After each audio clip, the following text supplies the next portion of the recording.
संस्कृत की कक्षा में आपका फिर से एक बार स्वागत, हार्दिक अभिनंदन। कक्षा नवमी का पाठ 5 है और पाठ 5 का नाम है सूक्ति मौक्तिकम।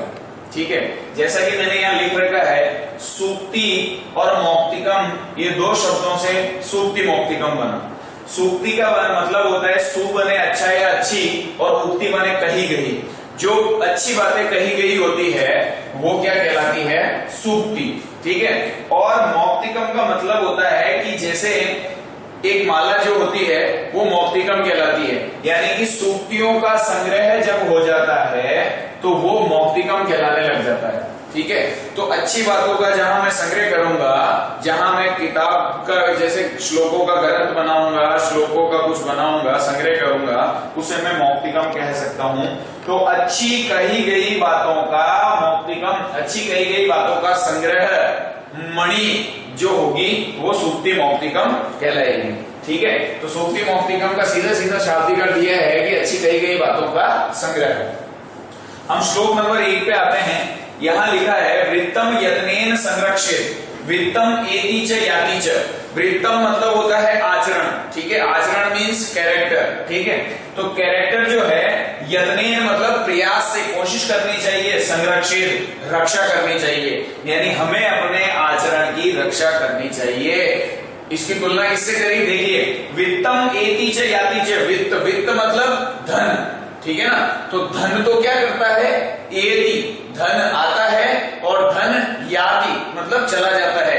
तो धन की तो कोई गारंटी नहीं है। आज मेरे पास जेब में भर भर के धन पड़ा है, कल किसी और के पास पड़ा होगा। मेरे पास सदा सर्वदा के लिए धन कभी नहीं हो सकता, इस बात की कोई गारंटी नहीं है। इसलिए धन को एक चीज कहा गया है, हाथों का मेल है। आज मेरे पास है, कल पड़ोसी के पास है, कल उसके पड़ोसी के पास है। ठीक है ना, तो धन तो आता है और चला जाता है। लेकिन हम बात करें कैरेक्टर की, तो कैरेक्टर की हमें प्रयत्न पूर्वक रक्षा करनी चाहिए। फिर नीचे क्या कहा कि अक्षीणो विततः क्षीणो, अक्षीणो विततः क्षीणो, यानी कि धन के नष्ट हो जाने पर क्या होता है? मनुष्य नष्ट नहीं होता। आज मेरी जेब में अगर खूब सारा धन है और अचानक से कोई चोर अगर उठा के ले जाए तो क्या होगा? मैं बर्बाद थोड़ी हो जाऊंगा, मैं मर थोड़ी जाऊंगा। नहीं, मैं नहीं मरूंगा, मैं धन फिर से कमा सकता हूं। ठीक है ना, मैं वो सारी खुशियां, वो सारे आनंद में वापस ले सकता हूं अगर मुझ में हिम्मत है तो। लेकिन अगर मेरा ये क्या कह रहा है, वृत्तत अस्तु हतो हतः, अगर आपका चरित्र चला जाएगा, ठीक है ना, परंतु आचरण या चरित्र या कैरेक्टर अगर नष्ट हो जाता है तो उसके बाद मनुष्य भी नष्ट हो जाता है।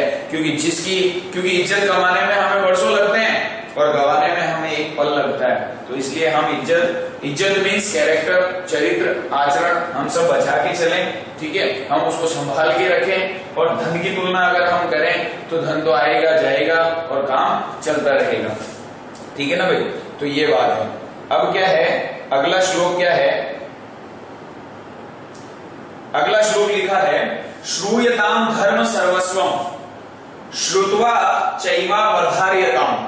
ठीक है ना, श्रुत्वा चैवा वर्धार्यताम। देखो श्रूयताम, श्रूयताम का मतलब हुआ सुनना चाहिए। क्या सुनना चाहिए? प्रश्न ये है। धर्म सर्वस्वम अर्थात धर्म की बातें, ज्ञान की बातें हमें क्या सुनना चाहिए? धर्म की बातें हमें क्या सुननी चाहिए? ज्ञान की बातें। समझ में आ रही है? आप धर्म की बात सुनो, आप ज्ञान की बात सुनो, आप अच्छी बात सुनो। और श्रुत्वा चैवा वर्धार्यताम, यानी कि आपने सुना तो सुनकर के उसको क्या करो? धारण करो।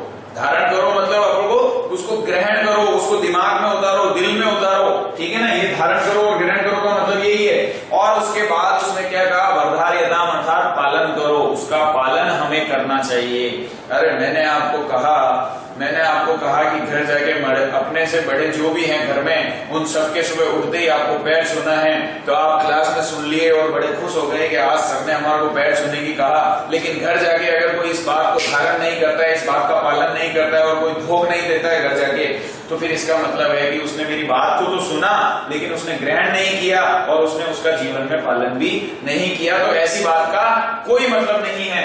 ऐसी बात क्या हो जाएगी? निरर्थक बात हो जाएगी। ठीक है ना, उसको हम अनसुना कहते हैं जीवन में, उसका कोई अर्थ नहीं है, वो बिल्कुल निरर्थक है। ठीक है, तो धर्म की बात सुनो और धर्म की बात सुनने के बाद श्रुत्वा चैवा वर्धारयताम, उसको सुनकर के ग्रहण करो और ग्रहण करके उसका जीवन में पालन करो। आत्मनः प्रतिकूलानि परेशान न समाचरेत्। आत्मनः मतलब खुद को, प्रतिकूलानि परेशान न समाचरेत् समान प्रकार का आचरण, यानी खुद को जो आचरण पसंद नहीं है वो हम किसी और के प्रति नहीं कर सकते। आज मुझे बुरा बोलना पसंद नहीं है तो मैं भी नहीं चाहता कि मुझे भी कोई बुरा बोले, या सामने वाले को बुरा बोलना पसंद नहीं है तो वो ये नहीं चाहेगा कि ये मुझे बुरा बोले। मुझे अच्छी बातें पसंद है तो सामने वाला भी मुझे अच्छी बातें बोलेगा, तब मुझे अच्छा लगेगा। अगर सामने वाला गलत बात बोलेगा तो मुझे फिर वो कभी पसंद नहीं होगा। तो इसीलिए इसमें ये लिखा है कि अपने प्रतिकूल व्यवहार का आचरण दूसरों के प्रति कभी नहीं करना चाहिए। हमें जैसा आचरण पसंद नहीं है वैसा आचरण हमें किसी के प्रति नहीं करना चाहिए, क्योंकि जो व्यवहार आपको अपने लिए पसंद नहीं है वो आप दूसरों के लिए कैसे कर सकते हो? हाउ कैन इट पॉसिबल, है ना? तो ये गलत हो जाएगा। वैसा आचरण दूसरों के साथ नहीं करना चाहिए। बात समझ में आ रही है? तो धर्म की बात सुननी है, सुनकर उसको ग्रहण करनी है, ग्रहण करके उसको जीवन में फॉलो करना है, और फॉलो करने के बाद आपको ये कहा गया है कि हमें ऐसा व्यवहार कभी नहीं करना चाहिए जो हमें पसंद नहीं है। ठीक है, हम दूसरों के प्रति हमें जैसा व्यवहार है पसंद है वैसा ही हम दूसरों के प्रति करें। अब आपका प्रश्न है सर आतंकवादियों का काम होता है मारना, तो फिर वो दूसरों को भी मारना ही सिखाएंगे, तो वो धर्म की बात नहीं है, और मैं यहाँ पर केवल धर्म की बात कर रहा हूँ। ठीक है ना? तो इसलिए आपका ये प्रश्न नहीं होना चाहिए। तो ये बात है, हमें अपने आचरण के प्रति दूसरों को जो है वैसा हमें अच्छा आचरण रखना चाहिए। इसके बाद हमारा तीसरा श्लोक क्या कहता है? तीसरा श्लोक कहता है प्रिय वाक्य प्रदानेन सर्वे दुष्यन्ति जन्तवः तस्मात् तदेव वक्तव्यम वचने का दरिद्रता। प्रिय वाक्य प्रदानेन, ये इतना बड़ा लंबा शब्द है तो इसमें देखो प्रिय अलग कर दो, वाक्य अलग कर दो, प्रदानेन अलग कर दो, तो छोटा छोटा हो गया। प्रिय मतलब अच्छा सुंदर, वाक्य मतलब बातें जो लाइन्स है वो, और प्रदानेन मतलब बोलने से। तो प्रिय वाक्य बोलने से क्या होता? सर्वे तुष्यति जन्तवः। जन्तवः मतलब हो गया आपका इधर प्राणी, जिसमें प्राण है वो प्राणी, और प्राण तो पक्षी में भी है, जानवर में भी है, मनुष्य में भी है, धरती के हर एक जीव में प्राण है। तो क्या करोगे? तो मैं यही कह रहा हूं कि प्रिय वाक्य बोलने से सारे के सारे प्राणी जो हैं वो तुष्यन्ति, संतुष्ट होते हैं। सारे के सारे प्राणी बड़ा अच्छा महसूस करते हैं, चाहे वो इंसान हो, चाहे जानवर हो, चाहे कुछ भी हो। ठीक है, तो हमारा इस लाइन से ये मतलब निकला कि अच्छे वचन बोलने से, मधुर वचन बोलने से, सुंदर वाणी बोलने से सब प्राणी प्रसन्न होते हैं। तो हमें क्या करना चाहिए? हमें हमेशा मधुर बोलना चाहिए, मीठा बोलना चाहिए। नीचे क्या कहा? तस्मात् तदेव वक्तव्यम वचने का दारिद्रता। और मीठा बोलने में किस प्रकार की दरिद्रता करनी चाहिए? अगर आपको हम यह सिखाते हैं कि आपको हमेशा अच्छी लैंग्वेज में बात करनी है, अच्छे तरीके से सभी से बात करनी है, चाहे छोटा हो चाहे बड़ा हो, तो इस बात में आपकी किस प्रकार की कंजूसी? इसमें आपको किसी भी प्रकार का कंजूसी नहीं करना है। ठीक है, तो नीचे इसने कहा मीठे वचन बोलने में कैसी दरिद्रता, अर्थात बोलने में कंजूसी नहीं करनी। आपको जहां मौका बोलने का मिले वहां आप बड़ी मधुर वाणी में अच्छे तरीके से बोलो। नेता लोग जब जब इलेक्शन होते हैं तब आते हैं स्टेज पे और बड़े मधुर मधुर बोल के जाते हैं, और मधुर मधुर बोलने से उनको क्या प्राप्त होता है? विजयश्री। क्या प्राप्त होता है? विजयश्री। वो साल में एक बार मधुर बोलते हैं और विजयश्री होकर चले जाते हैं। और हम अगर पूरे साल मधुर वाणी बोलेंगे तो पता नहीं हमें क्या प्राप्त होगा। शायद जीवन में आपको वो प्राप्त हो जाए जिसकी आपने कभी कल्पना भी नहीं करी, कपोल कल्पना भी आपने नहीं करी होगी। तो इसलिए आपको मधुर बोलना चाहिए मेरे हिसाब से। ठीक है, और मधुर बोलना चाहिए, और सभी को मधुर बोलने की सलाह भी देनी चाहिए, किसी को गलत नहीं बोलना चाहिए। ठीक है, और बोलने में कंजूसी करने का मतलब है कि आप अपने आप को धोखा दे रहे हैं। ठीक है, अगला सेंटेंस क्या है?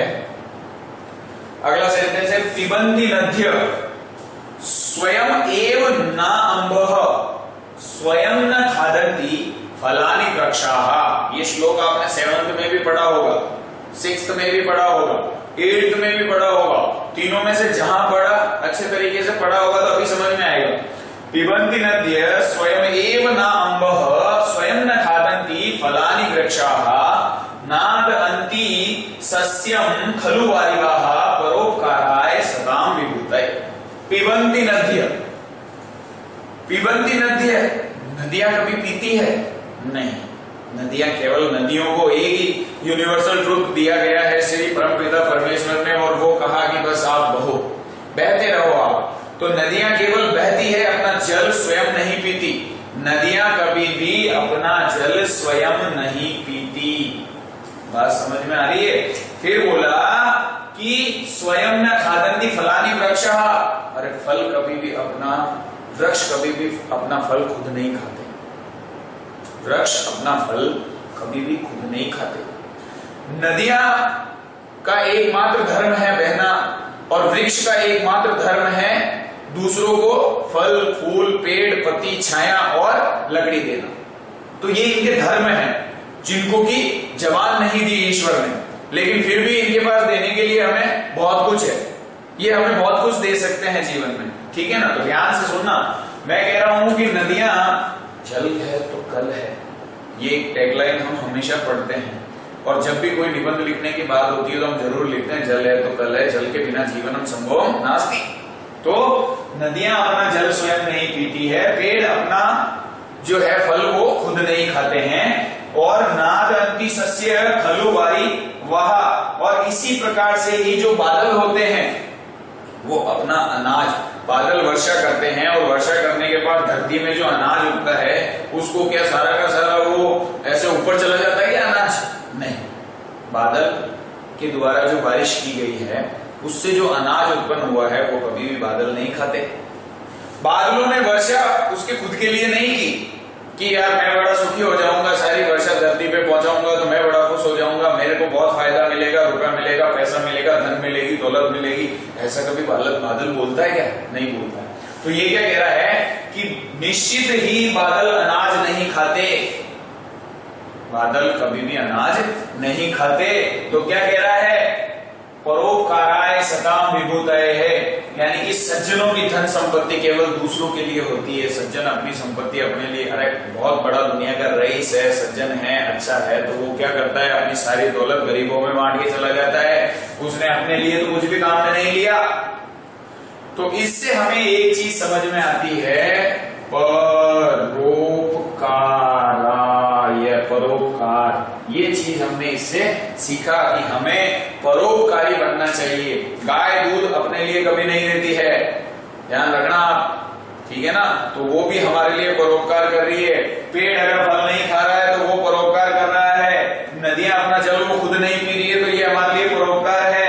अनाज बादल अनाज नहीं खा रहा है तो ये परोपकार है। सज्जन अपनी संपत्ति गरीबों में बांट रहा है तो वो सज्जन का परोपकार है। हम तो स्वार्थ के लिए जीते हैं, हमने क्या परोपकार किया?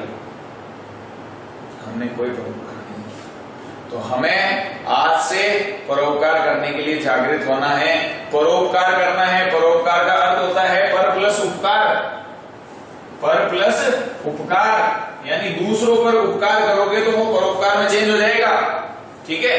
तो इसलिए आप परोपकार को बढ़ावा दें। तो परोपकार करना ही मानव जीवन का सबसे बड़ा धर्म होना चाहिए, इसलिए ये काम आपको अतिशीघ्र करना है। इसके बाद हम अगले श्लोक की ओर प्रस्थान करेंगे। अगला श्लोक क्या कहता है?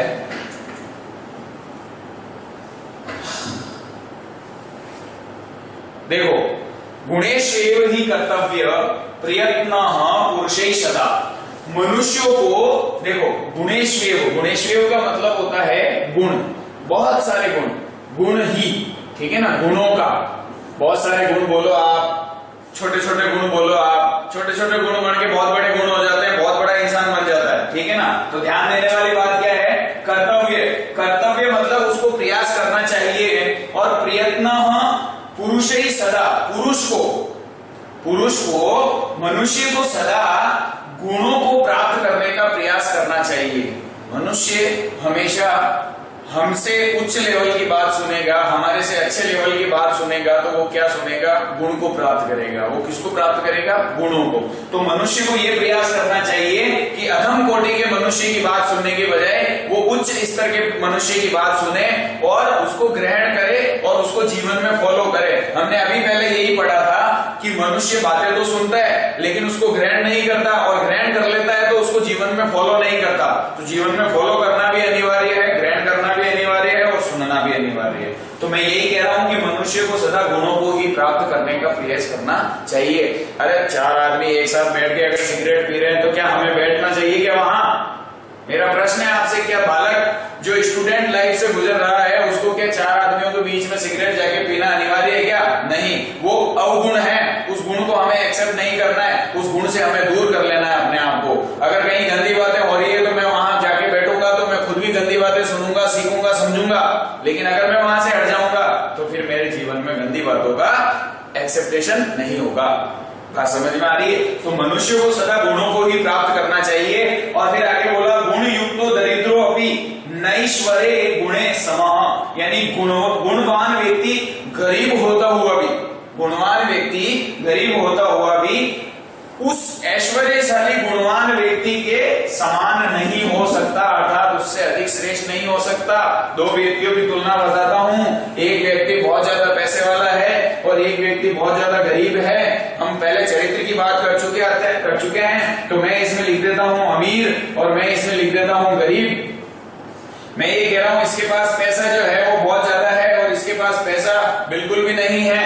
मैं कह रहा हूं ये जो भी काम करता है सारे उल्टे सीधे काम करता है, सिगरेट पीना, गोली से उड़ा देना, है ना, आराम से गंदी गंदी बातें करना, ठीक है। और इसके पास पैसा नहीं है लेकिन इसके पास चरित्र है, इसके पास चरित्र है, इसके पास ज्ञान है, इसके पास धर्म की बातें हैं, इसके पास सब कुछ है। तो बताओ प्रश्न ये है, श्रेष्ठ कौन? श्रेष्ठ ये, ठीक है ना। तो इस श्लोक में हमने यही सीखा है कि वो ऐश्वर्यशाली मनुष्य है जिसके पास सब कुछ है लेकिन उसके पास आचरण, संस्कार, ज्ञान, धर्म ये सब कुछ नहीं है, तो भी वो गरीब ही कहलाएगा, अर्थात वो गुणवान नहीं कहलाएगा।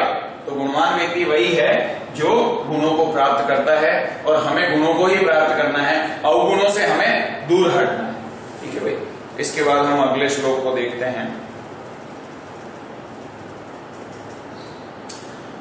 आगे लिखा है, आरंभ गुर्वी शैणी क्रमेण, आरंभ गुर्वी शैणी क्रमेण लघवी पुरा वृद्धम मति च पश्चात, लघवी पुरा वृद्धम मति च पश्चात दिनस्य पूर्वार्ध परार्ध भिन्ना, दिनस्य पूर्वार्ध परार्ध भिन्ना छायेव मैत्री खल सज्जनानाम।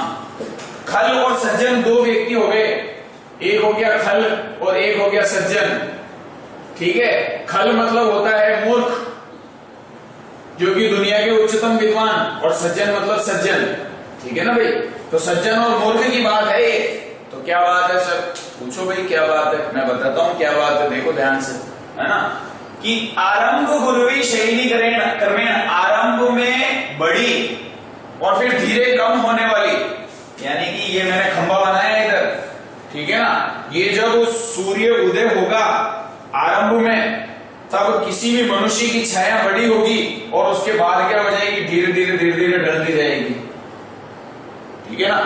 फिर क्या बोल रहा है ये? आरंभ गुरुवी शैणी क्रमेण, धीरे धीरे कम होती जाती है, लघवी पुरा वृद्धमति च पश्चात, और तथा पहले छोटी फिर धीरे धीरे बढ़ने वाली वो होती है पूर्वाहन की, ठीक है। उसके बाद दिनस्य पूर्वार्ध परार्ध भिन्ना, यानी कि अपराहन काल की छाया की तरह खल सज्जनानाम, दुष्टों की और सज्जनों की मित्रता भी इसी प्रकार की होती है। अरे सज्जन व्यक्ति की मित्रता क्या होती है? पहले धीरे धीरे होती है, फिर वो परवान चढ़ती है, फिर उसके बाद बहुत अच्छी मित्रता हो जाती है। ये कहा गया है श्लोकों में सज्जनों की मित्रता। और जो मूर्ख लोग जो होते हैं उनकी मित्रता कैसी होती है? आरंभ में तो बड़ी परवान चढ़ जाती है, उसके बाद धीरे धीरे धीरे धीरे धीरे धीरे ढलती जाती है। तो हमारे संस्कृत की इस 2 लाइनों में ये साफ साफ कहा गया है कि आरंभ में बड़ी हो जाती है, फिर धीरे धीरे कम हो जाती है। क्योंकि आरंभ में आता है व्यक्ति और सीधा कंधे पे हाथ रख दे और वो बोले ले आओ यार, तू तो मेरा जिगरी सबसे दुनिया का सबसे अजीज दोस्त है। इसका मतलब हमें समझना चाहिए कि ये लंबी रेस का घोड़ा नहीं है, ये बहुत कम रेस का घोड़ा है। और एक जो आपका मित्र है वो धीरे धीरे धीरे धीरे आपकी मित्रता में ऐसा फंसता जाएगा, ऐसे आपसे मित्रता होती जाएगी, घनिष्ठ मित्र बनता जाएगा। किस प्रकार जैसे सूर्य उदय होता है और किसी पेड़ की छाया पहले लंबी होती है और फिर धीरे धीरे कम हो जाती है, तो वो गड़बड़ वाली बात है। लेकिन फिर जो छाया अगर धीरे धीरे बढ़ेगी, धीरे धीरे बढ़ेगी, धीरे धीरे बढ़ेगी। अरे पेड़ का धर्म भी यही होता है। आप कोई भी नर्सरी से पौधा लेके आओगे तो उसका बढ़ने का धर्म भी यही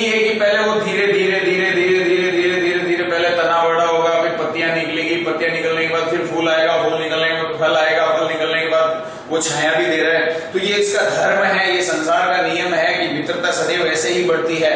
तो हमें ये ध्यान रखना है कि हमें किस मित्र को अपनाना है और किस मित्र को दूर करना है। ये मेरा तात्पर्य था कि इस प्रकार की मित्रता को हमें ज्यादा बढ़ावा नहीं देना है और इस प्रकार की मित्रता को हमें ज्यादा बढ़ावा देना है।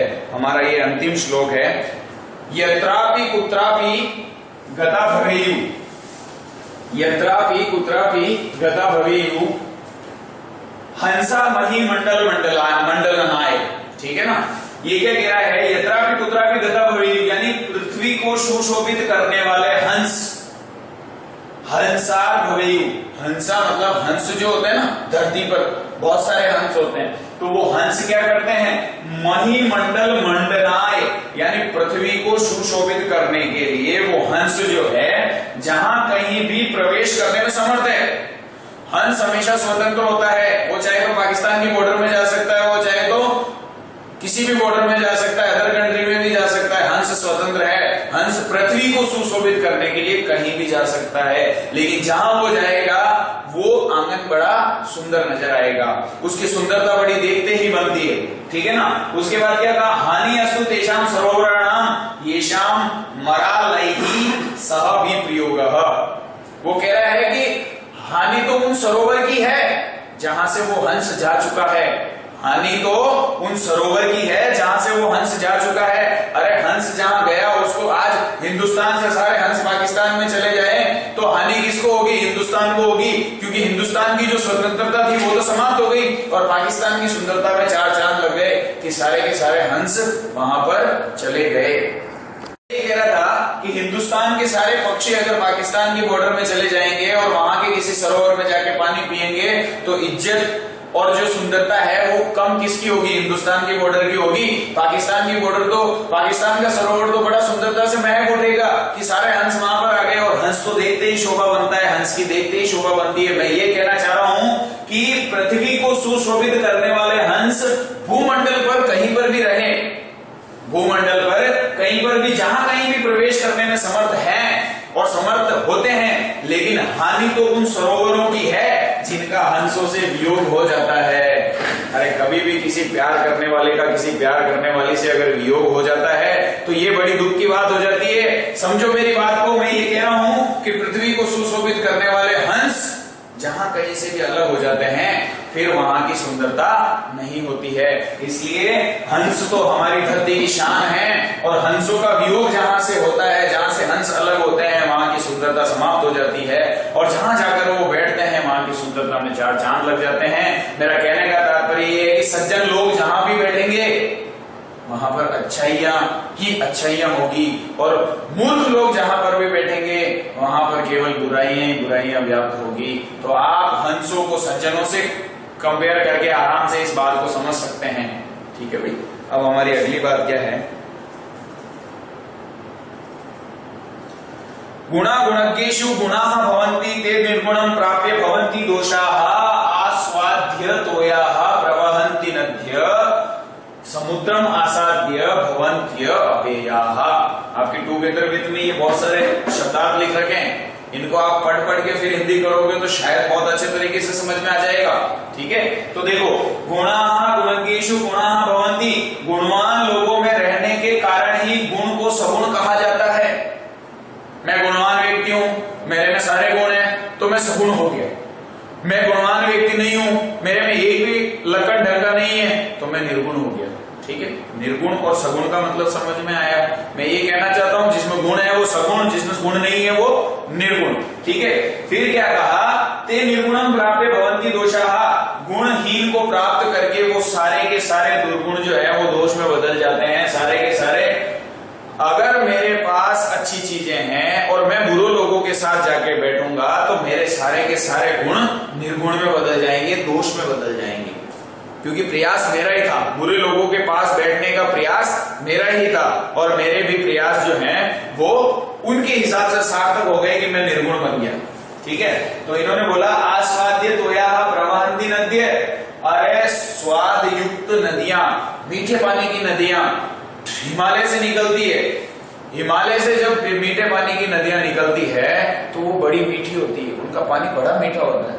लेकिन इसने क्या कहा, समुद्र आसाद्य भवन्ति अव्ययाः, अरे जब वो समुद्र में जाके मिल जाती है तो फिर उनका मीठापन समाप्त हो जाता है। ये हमें ध्यान रखना है कि परंतु समुद्र को प्राप्त करने वाली नदियां जो है, जो सारी नदियां, जितनी नदियां समुद्र में मिल रही है वो फिर पीने योग्य नहीं रहती है। तो कहने का मतलब ये है कि आपको केवल ये ध्यान रखना है कि हमेशा सज्जन लोगों के साथ उठना बैठना है, पढ़ाई करनी है, अच्छे बच्चों के साथ पढ़ाई करो, अच्छे लोगों की संगत में रहो ताकि आपको कुछ अच्छा प्राप्त हो। और अगर आप निर्गुणों के साथ रहने लग जाओगे तो आप भी फिर उस समुद्र की तरह हो जाओगे कि जो आपके बीच में बैठेगा वो सबके सब गलत राह पर चलने लग जाएंगे। ठीक है ना, तो हमें ये चीज ध्यान रखनी बहुत ज्यादा जरूरी है। हमारा ये पाठ यहाँ पर समाप्त होता है। आप इसको अधिक से अधिक शब्दार्थों के सहयोग से इसका पठन करें, इसका उच्चारण करें, इसका हिंदी अनुवाद समझें, इसको तरीके से लिखें, इसको समझें और सब कुछ करें। वो तरीके आप अपनाएं ताकि इनका आपको जो है शब्दों का मीनिंग, शब्दों का अर्थ आ जाए और उसके बाद आप इसका हिंदी अनुवाद समझें। और अगर इन केस हमारे परीक्षा में ये श्लोक आते हैं तो वहां से जो भी प्रश्न बनेंगे उनका हम उत्तर देने में सक्षम हो सकें। इस प्रकार की स्टडी आपको करनी ही है। नहीं समझ में आता है, इसी को बार बार रिवाइज करो, इसी को बार बार देखो, इसी वीडियो को बार बार सुनो तो आपको अपने आप समझ में आएगा। अरे सीधी सी बात है कि वो था ना एक सिल पर पड़त निशान, रसरी आत जात है। तो इसलिए सिल पर भी अगर आप एक रस्सी को अगर मैं बार बार यहाँ पर अगर 1000 बार ऐसे करूंगा तो इसमें निशान बन जाएगा। तो आपकी भी मोटी बुद्धि में अगर आप बार बार इसको पढ़ोगे, बार बार इसको पढ़ोगे तो एक दिन ऐसा आएगा ये समझ में आ ही जाएगा। इसको भी गुस्सा आता है। तो ठीक है, आप अपनी स्टडी मेंटेन करें और आराम से इसका अनुवाद वगैरह सब समझें। आज तक के लिए धन्यवाद।